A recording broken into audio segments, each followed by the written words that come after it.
உன்னதமானவரும் உயர்ந்தவரும் மகா பரிசுத்தவருமான நம்முடைய கர்த்தராகிய இயேசு கிறிஸ்துவுக்கு சகல துதியும் கனமும் மகிமையும் உண்டாவதாக. எனக்கு அன்பான தேவனுடைய பிள்ளைகளே, இந்த நாள் முழுவதும் தேவனுடைய எல்லா கிருபையினாலும் நம்ம நிரப்பி வழி நடத்துவாராக. இந்த நாளில் தேவன் நமக்கு கொடுக்கிறதான வார்த்தை ஏசாயா தீர்க்கதரிசியின் புஸ்தகம் 62வது அதிகாரம் 3வது வசனம். நீ கர்த்தருடைய கையில் அலங்காரமான கிரீடமும் உன் தேவனுடைய கரத்தில் ராஜ முடியுமாயிருப்பாய். நீ கர்த்தருடைய கையில் அலங்காரமான கிரீடமும் உன் தேவனுடைய கரத்தில் ராஜ முடியுமாய் இருப்பாய். எனக்கு அன்பான தேவனுடைய பிள்ளைகளே, இஸ்ரவேல் ஜனங்களுக்கு தேவன் கொடுத்தான வார்த்தை நாம் பார்க்கிறோம். அதே வார்த்தை தேவன் நாள் நமக்கு தந்து நம்மை தைரியப்படுத்துகிறார். நீ கர்த்தருடைய கையில் அலங்காரமான கிரீடமும் உன் தேவனுடைய கரத்தில் ராஜ முடியுமாயிருப்பாய். எனக்கு அன்பான தேவனுடைய பிள்ளைகளே, மேலுள்ள வசனங்களை நாம் பார்க்கும்போது, ஜாதிகள் உன் நீதியையும் சகல ராஜாக்களும் உன் மகிமையையும் காண்பார்கள். ஜாதிகள் உன் நீதியையும் சகல ராஜாக்களும் உன் மகிமையும் காண்பார்கள். நீ சீயோனின் நிமித்தமும் எருசலேமின் நிமித்தமும் நான் மௌனமாயிராமலும் அதன் நீதி பிரகாசத்தை போலவும் அதன் ரட்சிப்பு எரிகிற தீவெட்டியை போலவும் வெளிப்படும் மட்டும் அமராமலும் இருப்பேன். எனக்கு அன்பார்ந்த பிள்ளைகளே, எப்போது நம்முடைய வாழ்க்கையில நீதி பிரகாசிக்கிறதோ, ரட்சிப்பு முழு ரட்சிப்பு நம்முடைய வாழ்க்கையில் காணப்படுகிறதோ, அப்போது தேவன் அழகாக சொல்கிறார், நீ கர்த்தருடைய கையில் அலங்காரமான கிரீடமும் உன் தேவனுடைய கரத்தில் ராஜ முடியுமாயிருப்பாய். உன் நீதி பிரகாசத்தை போலவும் அதன் ரட்சிப்பு எரிகிற தீவெட்டியை போலவும் வெளிப்படும் மட்டும். எனக்கு அன்பார்ந்த பிள்ளைகளே, தான் வேதம் சொல்லுகிறது, முதலாவது அவருடைய ராஜ்யத்தையும் அவருடைய நீதியும் தேடுங்கள், அப்பொழுது எல்லாம் உங்களுக்கு கூட கொடுக்கப்படும் என்று சொன்ன கர்த்தர். நீதியும் முழுமையான ஒரு ரட்சிப்பும் நம்முடைய வாழ்க்கையில் காணப்படுமானால், அது வெளிப்படுமானால், நிச்சயமாகவே நாம் அவருடைய கரத்தில் அலங்காரமான கிரீடமும் உன் தேவனுடைய கரத்தில் ராஜ முடியுமாய் நாம் காணப்படுவோம். எனக்கு அன்பார்ந்த பிள்ளைகளே, நிச்சயமாக நாம் கர்த்தருடைய கையில் அலங்காரமான கிரீடம், தேவனுடைய கரத்தில் ராஜமுடி, நாம் செய்ய வேண்டியதெல்லாம் நீதி நம்மிடத்தில் பிரகாசிக்க வேண்டும்.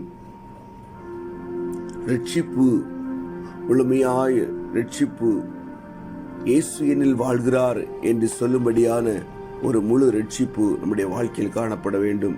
எனக்கு அன்பார்ந்த பிள்ளைகளே, இவைகள் வெளிப்படும் போது நிச்சயமாய் நாம் தேவனுடைய கரத்தில், கர்த்தருடைய கரத்தில் அலங்காரமான கிரீடமும் தேவனுடைய கரத்தில் ராஜ முடியுமாய் நாம் எப்போதும் காணப்படுவோம். அவர் நம்மை பயன்படுத்துவார். எனக்கு அன்பார்ந்த பிள்ளைகளே, தேவன் நம்மை பயன்படுத்த விரும்புகிறார். ஆனால் நாம் நம்மிடத்தில் நீதி காணப்படும் வேண்டும், அதே தேவன் விரும்புகிறார். எனக்கு அன்பார்ந்த பிள்ளைகளே, இந்த உலகத்தில் எப்படி வேண்டுமானாலும் வாழ்ந்து விடலாம். ஆனால் தேவனுடைய கரத்தில் நாம் அலங்காரமான கிரீடமாகவும் ராஜ முடியாகவும் காணப்பட வேண்டுமானால், எப்படி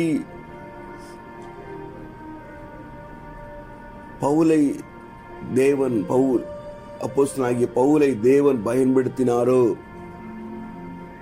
நீதி நம்மிடத்தில் வெளிப்படும் போது, முழுமையான இயேசுவினில் வாழ்கிறார் என்கிறதான ஒரு ரட்சிப்பு முழுமையடைந்து வெளிப்படும் போது, இயேசுவாக நாம் வாழும்போது, நிச்சயமாக அவருடைய கரத்தில் எப்படி இயேசு கிறிஸ்து இந்த உலகத்தில் ஊழியம் செய்தாரோ, இயேசு கிறிஸ்துவை பிதாவானவர் எப்படி பயன்படுத்தினாரோ, எனக்கு அன்பார்ந்த பிள்ளைகளே, அதே போல அவருடைய கரத்தில் ராஜமுடியாகவும் அலங்காரமான கிரீடமாகவும் நாம் காணப்படுவோம். பிசாசுக்கு அவன் எப்போதும் எதிர்த்து நிற்கிறவர்களாக தேவனுக்கு பிரியமான பிள்ளைகளாய் நாம் காணப்படுவோம். எனக்கு அன்பார்ந்த பிள்ளைகளே, முதலாவது தேவனுடைய ராஜ்யத்தையும் அவருடைய நீதியும் தேடுவோம். நிச்சயமாக இவைகளெல்லாம் அந்த உலகத்திற்குரிய காரியங்கள் எல்லாம் தேடிக்கொண்டு ஓட வேண்டிய அவசியம் இல்லை. எல்லாவற்றையும் பரமபிதா ஏற்கனவே நமக்கு வர்ஷிக்க பண்ணிவிட்டார். ஒருபோது நம்மை கைவிட மாட்டார். இந்த உலகத்தில் வாழ்வதற்கு தேவையான எல்லா காரியங்களையும் தேவன் நமக்கு ஏற்கனவே வர்ஷிக்க பண்ணிவிட்டார். ஆனால் உலகத்தின் காரியங்களை குறித்து ஓடிக்கொண்டு இருக்க வேண்டிய அவசியம் இல்லை. தேவனுடைய ராஜ்யத்தையும் அவருடைய நீதியையும் தேடும்போது எல்லாவற்றையும் தேவன் நமக்கு இந்த உலகத்தில் அன்றைக்குள்ள காரியங்கள் எல்லாவற்றையும் தேவன் பொறுப்பெடுப்பார். எதை குறித்தும் கவலைப்பட வேண்டாம். என கண்பார்ந்த பிள்ளைகளே, பிசாசானவன் மாய இலையை காட்டி இந்த உலகத்தில் இதோ நம்ம தேடி தேடி தேடி ஓட வேண்டும் என்று சொல்லி மாயான பிம்பத்தை காட்டி நம்மை அப்படியே அதற்குள்ளாய் அடக்கி வைத்திருக்கிறான். எனக்கு அன்பான பிள்ளைகளே, கூப்பிடும் காக்கை குச்சிகளுக்கும் ஆகாரம் கொடுக்கிற கர்த்தர் அவைகளை விட நாம் விசேஷித்தவர்கள் அல்லவா? நிச்சயமாகவே இந்த உலகம் உருவாவதற்கு முன்பாகவே நம்மை தெரிந்து கொண்ட கர்த்தர், உலகத்தை நமக்கென்று படைத்த கர்த்தர், நிச்சயமாக நாம் வாழ்வதற்குரிய எல்லா காரியங்களையும் நம்முடைய தேவன் நம்முடைய வாழ்க்கையில் செய்து முடிப்பார். ஒருபோதும் கலங்க வேண்டிய அவசியம் இல்லை. எல்லா போராட்டங்கள், எல்லா பிரச்சனைகள், எல்லா பாடுகள் எல்லாவற்றையும் தேவனுடைய சமூகத்தில் ஒப்பு கொடுத்து விட்டு நாம் செய்ய வேண்டிய காரியங்கள், நீதி நம்மிடத்தில் வெளிப்பட வேண்டும். நீதி நம்மிடத்தில் வெளிப்பட வேண்டும். இயேசுவானவர் நம்மில் வாழ வேண்டும். இயேசுவை வெளிப்படுத்த வேண்டும். இயேசுவை போல வாழ வேண்டும். அந்த முழுமையான நிலைக்குள்ளாய் நாம் மாறும்போது எப்படி இயேசு கிறிஸ்துவை பிதாவானவர் இந்த பூமியில் பயன்படுத்தினாரோ, எப்படி இயேசு கிறிஸ்துவை பிதாவானவர் பூமியில அற்புதங்களை அதிசயங்களை செய்யும்படியாய் வழி நடத்தினாரோ, அதே போல நம்முடைய வாழ்க்கையிலும் நாம் கர்த்தருடைய கரத்தில் ராஜமுடியாகவும் அலங்காரமான கிரீடமாகவும் காணப்படுவோம். நம்மை கொண்டு தேவன் பெரிய காரியங்களை செய்வார். எனக்கு அன்பார்ந்த பிள்ளைகளே, அவனுடைய நாள் எதை தேட வேண்டுமோ அதை தேடிக்கொண்டு அதுக்காகவே ஓடும்படியாய் தேவையில்லாத காரியங்களுக்காக நாட்களை வீணடித்து ஆசீர்வாதங்களை இழந்து போகாதபடிக்கு தேவனுடைய சமூகத்தில் ஒவ்வொரு நாளும் அவருடைய வார்த்தையை தேடும் போது நிச்சயமாக தேவன் நம்மை வழிநடத்த வல்லமையுள்ளவராய் இருக்கிறார். எனக்கு அன்பார்ந்த பிள்ளைகளே, அநேக ஜனங்கள், அநேக கிறிஸ்துவ ஜனங்கள் எதை தேட வேண்டும் என்று அறியாமல் இயேசு கிறிஸ்துவின் எந்த காரியத்தையும் தேடாமல் தேவனுடைய ராஜ்யத்தின் நீதியான காரியங்களை தேடாமல் உலகத்தின் மேன்மைகளை தேடி தேடி தேவன் கொடுத்திருக்கிற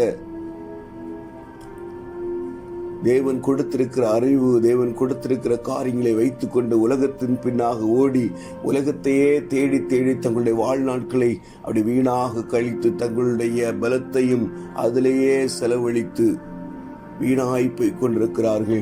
எனக்கு அன்பார்ந்த பிள்ளைகளே, சத்துருவாகிய சாத்தானை கடிந்து கட்டும்படியாய் அவனுக்கு எதிர்த்து நிற்கும்படியாய் தேவன் நம்மை அழைத்திருக்கிறார். நிச்சயமாக நாம் முதலாவது தேவனுடைய ராஜ்யத்தையும் அவருடைய நீதியும் தேடும்போது முழுமையான ரட்சிப்பு நம்முடைய வாழ்க்கையில காணப்படும் போது, இயேசுவை நாம் வெளிப்படுத்தும் போது, இயேசுவாகவே வாழ்வது நான் அல்ல, இயேசுவில் வாழ்கிறார் என்று சொல்லி இயேசுவாக நாம் மாறி வாழும்போது நிச்சயமாக அவருடைய கரத்தில் ராஜமுடியாய் காணப்படுவோம். அவருடைய கரத்தில் அலங்காரமான கிரீடமாய் காணப்படுவோம். எனக்கு மாதிரி அதற்காகவே அழைக்கப்பட்டிருக்கிறோம். அதற்காகவே தேவன் நம்மை அழைத்திருக்கிறார். எனக்கு அன்பான பிள்ளைகளே, ஆண்டவருடைய நாள் தேவனுடைய சமூகத்தில் காத்திருப்போம். நிச்சயமாக தேவன் நம்மை வழிநடத்த வல்லமையுள்ளவராய் இருக்கிறார். எனக்கு அன்பான பிள்ளைகளே, அதான் பவுலடிகளார் சொல்லுகிறார், இயேசு கிறிஸ்துவை அறிகின்ற அறிவின் மேன்மைக்காக நான் எல்லாவற்றையும் அற்பமும் குப்பையும் என்று எண்ணினேன் என்று சொல்லி ஏன் சொல்ல காரணம்?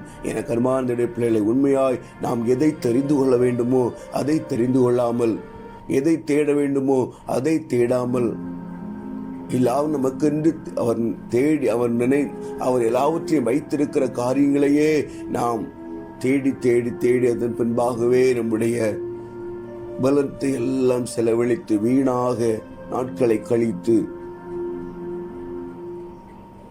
நம்முடைய வாழ்க்கை அப்படியே கழித்து போடுகிறோம். எனக்கு அன்பார்ந்த பிள்ளைகளே, கொஞ்சம் யோசித்து தேவனுடைய சமூகத்தில் காத்திருப்போமானால் நிச்சயமாக நம்மை தேவன் வழி நடத்த வல்லமையுள்ளவர். எல்லா பிரச்சனைகளையும் தேவனுடைய சமூகத்தில் வைப்போம். நிச்சயமாக அவர் அவைகளை பொறுப்பெடுப்பார். வருத்தப்பட்டு பாரம் சுமக்கிறவர்களே, நீங்கள் எல்லாரும் என்னிடத்தில் வாருங்கள், நான் உங்களுக்கு இளைப்பாறுதல் தருவேன் என்று சொன்ன கர்த்தர் நிச்சயமாக தேவன் நமக்கு இளைப்பாறுதல் தருகிறவர். நாம் செய்ய வேண்டிய காரியங்கள் எல்லாம் தேவனுக்காக எதையாவது செய்ய வேண்டும். பிசாசின் கோட்டைகளை உடைக்க வேண்டும். பிசாசின் தந்திரங்களை ஜெயிக்க வேண்டும். அதற்காகவே நாம் அழைக்கப்பட்டிருக்கிறோம். அதற்காகவே நாம் நம்முடைய காரியங்களை செலவழிக்க வேண்டும். தேவன் நீதி நம்மிடத்தில் வெளிப்படும் போது, முழுமையான ரட்சிப்பு நம்மிடத்தில் வெளிப்படும் போது நிச்சயமாய் தேவனால் நாம் பயன்படுத்தப்படுவோம். தேவன் நம்மை ஆஸ்வதிப்பாராக. ஜெபிப்போமா? அன்பின் பரலோக தகப்பனே, கொடுத்த அருமையான வார்த்தைக்காய் ஸ்தோத்திரம்ப்பா. ஆண்டவர் பரிசுத்த ஆவியானவர் நம்முடைய வார்த்தைகளை எங்களுக்கு விளக்கி சொல்லி தந்த அன்புக்காய் ஸ்தோத்திரம்ப்பா. எதை தேடிக்கொண்டிருக்கிறோம் ஆண்டவரே? அப்பா, நீர் எங்களை எப்படி பயன்படுத்த முடியும்? எங்களிடத்தில் நீதி வெளிப்படாமல், எங்களிடத்தில் முழுமையான ஒரு ரட்சிப்பு வெளிப்படாமல் எங்களை கொண்டு நீர் எப்படி பயன்படுத்த முடியும்? நாங்கள் எப்போது உம்முடைய கரத்தில் ராஜமுடியாக இருக்க முடியும்? நாங்கள் எப்போது உம்முடைய கரத்தில் கிரீடமாக இருக்க முடியும்பா? எங்களுக்கு உதவி செய்யுங்கப்பா. ஆண்டவர், தேட வேண்டாததை தேடிக்கொண்டிருக்கிறோம், தேட வேண்டியதை விட்டு விடுகிறோம். ஆண்டவர், இஷ்டம் போல வாழ்ந்து கொண்டு இருக்கிறோம்ப்பா. உலகத்தின் மேன்மைக்காக, உலகத்தில் தேவையில்லாத நாட்டத்தை வைத்துக் கொண்டு இஷ்டம் போல் வாழ்ந்து கொண்டிருக்கிறோம்ப்பா. குறைகள் குற்றங்களை மன்னிங்கப்பா. இங்கே ஆண்டவரை பொறுப்படுங்க.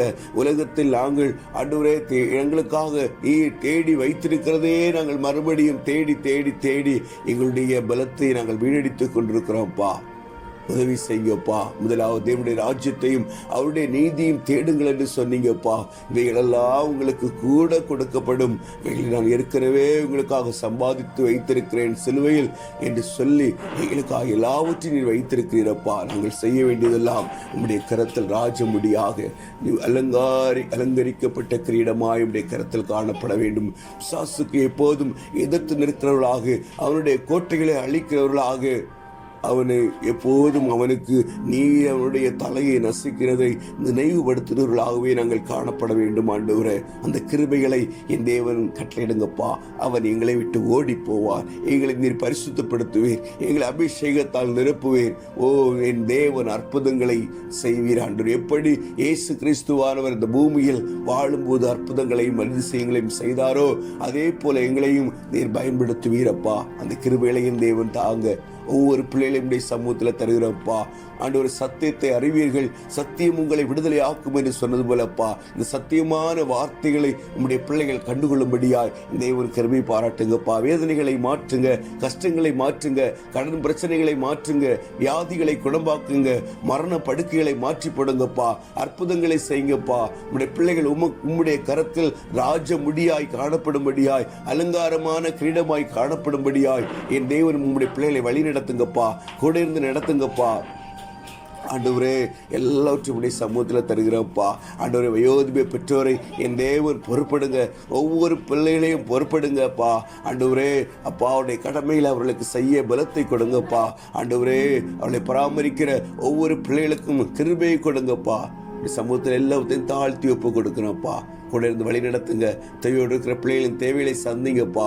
ஆண்டவரே, எல்லா அந்தகார கிரியலின் வல்லமைகளை நசரேயனாகிய இயேசு கிறிஸ்துவின் நாமத்தில் உடைத்து நொறுக்கி நாங்கள் செபிக்கிறப்பா. ஆண்டவரே, சாத்தானின் தந்திரத்தினால ஆண்டவரே சரீரத்தை கெடுத்து கொண்ட உடைய பிள்ளைகளை உடைய சமூகத்தில் தருகிறப்பா. ஒரு விசை கூட உடைய பிள்ளைகளை நினைவு கூறுங்கப்பா. பரிசுத்த ஆவியானவர் தங்குகின்ற ஆலயம் அல்லவா அவர்கள் சரீரம். அவர்களை சரீரத்தை கெடுக்கிறவனை நான் கெடுப்பேன் என்று சொன்னீங்களப்பா. ஆண்டவர், நோய்களை கெடுத்து போடுங்கப்பா. பிள்ளைகளுடைய சரீரங்களை தொடாதபடிக்கு என் தேவர் சூழ வேலையடைத்து பாதுகாத்துக் கொள்வீராகப்பா.